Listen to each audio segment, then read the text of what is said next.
एक गांव में एक सुनार रहता था। एक दिन अचानक से उस सुनार की मृत्यु हो जाती है। उसके परिवार में सिर्फ उसकी पत्नी और एक 12 साल का बच्चा है। बच्चे के नाम पर सुनार की पत्नी ने कुछ गहने बचा के रखे थे। एक दिन उसने अपने बेटे को बुलाया और कहा कि बेटा, सामने वाले बाज़ार में हमारे एक जान पहचान के रिश्तेदार रहते हैं। उन गहनों को लेके जाओ और उनके यहाँ बेच आना। अगली सुबह वह लड़का उन गहनों को लेकर उस सेठ की दुकान पर जाता है। सेठ ने उन गहनों को बहुत देर तक देखा और फिर दोबारा उन गहनों को बांध करके लड़के को दे दिया। सेठ जी ने लड़के से कहा कि बेटा, अपनी माँ को बताना, इस समय सोने और चांदी के भाव बहुत गिर गया है। इस समय ये जेवर बेचा गया तो बहुत ज़्यादा नुकसान हो जाएगा। रही बात तुम्हारे पढ़ाई और घर खर्चे की, तो उसे मैं देख लूँगा। तुम कल मेरी दुकान पे आना और मेरे काम में मदद करना। बदले में मैं तुम्हें इतना पैसा दे दूँगा कि जिससे तुम्हारे घर का खर्च चल जाएगा। लड़के को भी ये बातें अच्छी लगी। वह सीधे जेवर लेकर अपने घर चला आया और अपनी माँ को सारी बातें बताई।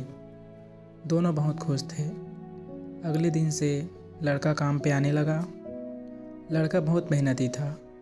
बहुत कम समय में उसने सोने चांदी से संबंधित सारी जानकारी इकट्ठा कर ली। अब तो सेठ के नहीं रहने पर भी वह दुकान को संभाल लेता और सेठ भी उसे अपने बेटी की तरह मानने लगा। एक दिन सेठ ने लड़के से कहा कि बेटा, कल तुम उस जेवर को लेकर आना, क्योंकि इस समय सोने और चांदी के भाव अच्छे मिल रहे हैं। लड़का घर जाता है और वह बहुत खुश है। उसने अपनी माँ से वह जेवर मांगी और वह लड़का जेवर लेके सीधे सेठ की दुकान पर पहुंचता है। सेठ जी ने जेवर देखा और बोला, ये जेवर नकली है। उसने सेठ जी से कहा कि सेठ जी, आपने मुझसे झूठ क्यों बोला था? सेठ जी ने कहा, उस समय मैं तुमको ये बता देता तो तुमको और तुम्हारी मम्मी को बहुत दुख होता। उस लड़के की आंखों में आभार के आंसू थे। उसने सेठ जी को धन्यवाद दिया और कहा, इस उपकार के लिए मैं आपका जीवन भर आभारी रहूँगा। दोस्तों, वक्त और हालात दुनिया के सबसे बड़े गुरु होते हैं।